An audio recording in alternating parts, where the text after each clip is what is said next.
এই যে জানো, মা ফোন করছিল। কি হয়েছে? কার কি হয়েছে? বাবার খুব শরীর খারাপ। আমি এক্ষুনি যাব বাবাকে দেখতে, তুমি আমাকে যেতে দাও।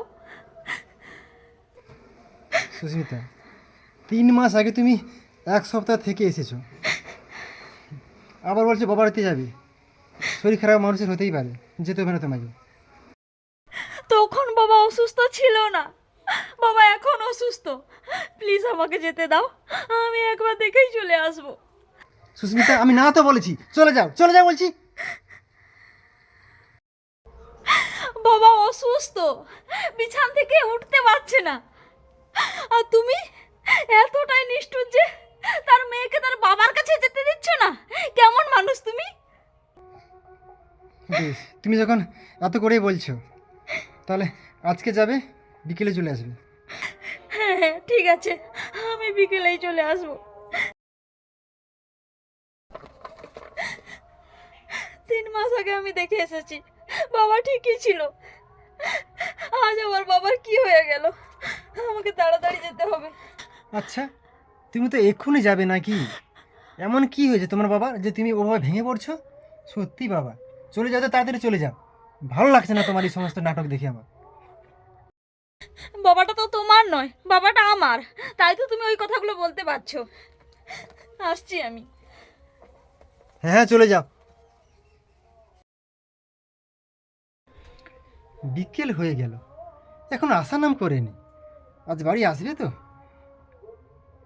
আজকে যদি বাড়ি নাও আসে, ওর একদিন কি আমার একদিন। ফোনটা করি তো। হ্যালো, কি গো, তুমি এখনও আসোনি? কি, আজ আসবে না নাকি? একটা কথা ভালো করে শুনে নাও, তুমি যদি আজকে বাড়িতে না আসো তাহলে কোনো দিন আসবে না। সে আমার এত কিছু জানার দরকার নেই। তুমি মোট আজকে বাড়িতে আসবে, রাত্রি 10টা হোক 12টা হোক, তুমি মোট আজ বাড়িতে আসবে। রাখছি আমি। যাই ভাবছিলাম আমি সেটাই হয়েছে, ওকে পাঠানোটা না ভুলে গেছে।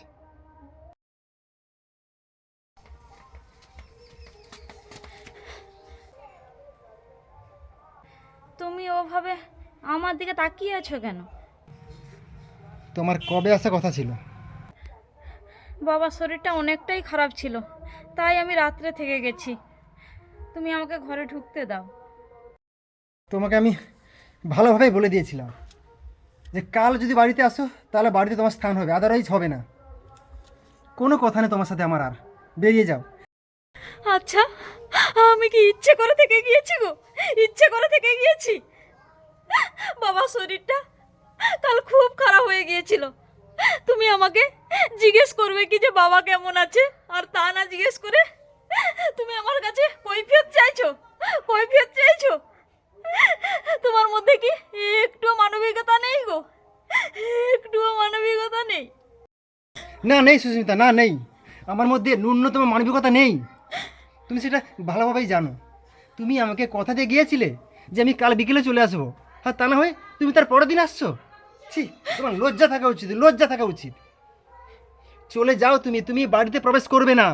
আর হ্যাঁ, তোমাকে যদি এই সংসার করতে হয়, তুমি তোমার বাবা মাকে ডেকে আনবে, তারপরে সংসার করবে, আদারওয়াইজ নয়। যাও, চলে যাও। মেয়েরা অনেক আশা, অনেক আকাঙ্ক্ষা নিয়ে স্বামীর বাড়িতে সারা জীবনের জন্য সংসার করতে আসে, কিন্তু সে এখানে এসে যদি তোমাদের মতো স্বামীদের হাতে তাদের পড়তে হয়, তাদের জীবনটা নরক হয়ে যায়, নরক হয়ে যায় তাদের জীবনটা। জাস্ট আমার মতো। আমার এখন কি মনে হচ্ছে জানো? তোমার কোনো কথা শোনার মতো আমার মানসিকতা নেই। তুমি আমার চোখের সামনে থেকে দূর হয়ে যাও, দূর হয়ে যাও বলছি। চলে তো আমি যাবই, কিন্তু আজ আমার সমস্ত কথা, সমস্ত কথা তোমাকে শুনতে হবে। যে বাবা মা আমাকে জন্ম দিয়েছে, পৃথিবীর আলো দেখিয়েছে, আজ তাদের অসুস্থতায় তাদের ছেলেমেয়েরা তাদেরকে দেখতে যাবে না। আমি দেখতে গিয়েছি বলে তুমি আমার সাথে এইভাবে জঘন্য ব্যবহার করছো, আমাকে বাড়ি থেকে দূর দূর করে দাঁড়িয়ে দিচ্ছ। তুমি আমাকে একবারও জিজ্ঞেস করোনি যে আমার বাবা কেমন আছে। তা না হয়ে তুমি আমার সাথে খারাপ ব্যবহার করছো। এখন আমি ভালোভাবেই বুঝতে পারছি তুমি সত্যিই মানুষ নয়, তুমি একটা অমানুষ। রইলো তোমার এই সংসার। আজ তুমি চাইলেও আমি আর এ সংসার করব না, করব না। যে সংসারে মায়া নেই, মমতা নেই, ভালোবাসা নেই, সে সংসারে আমি আর থাকবো না, থাকবো না। সুস্মিতা, পারলে তুমি আমাকে ক্ষমা করে দিও। আমি কিছু সময়ের জন্য আমি আমার সত্যের রাস্তায় ভুলে গিয়েছিলাম। তোমার মধ্যে, তোমার প্রতি আমার প্রেম প্রীতি ভালোবাসে সব, বিশ্বাস সবই আছে, কিন্তু আমি অন্ধ হয়ে গিয়েছিলাম, চোখ থাকতে অন্ধ হয়ে গিয়েছিলাম। তুমি পারলে একবার আমায় ক্ষমা করে দিও, ক্ষমা করে দিও সুস্মিতা। তোমার মতো মানুষ ক্ষমার যোগ্য নয়। এই ঘটনাটা শুধু একবার নয়, বারবার ধরে ঘটছে। তুমি বারবার ধরে আমার উপর খারাপ ব্যবহার করেছো। আমি তোমাকে ক্ষমা করতে পারবো না। পারলে তুমি আমাকে ক্ষমা করে দিও।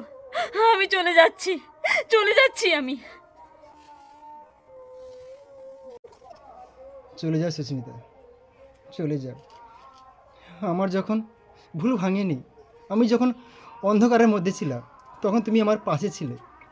আর যখন আমার ভুল ভাঙলো, তখন তুমি দূরে চলে যাচ্ছ। চলে যাও, চলে যাও, চলে যাও, তুমি চলে যাও।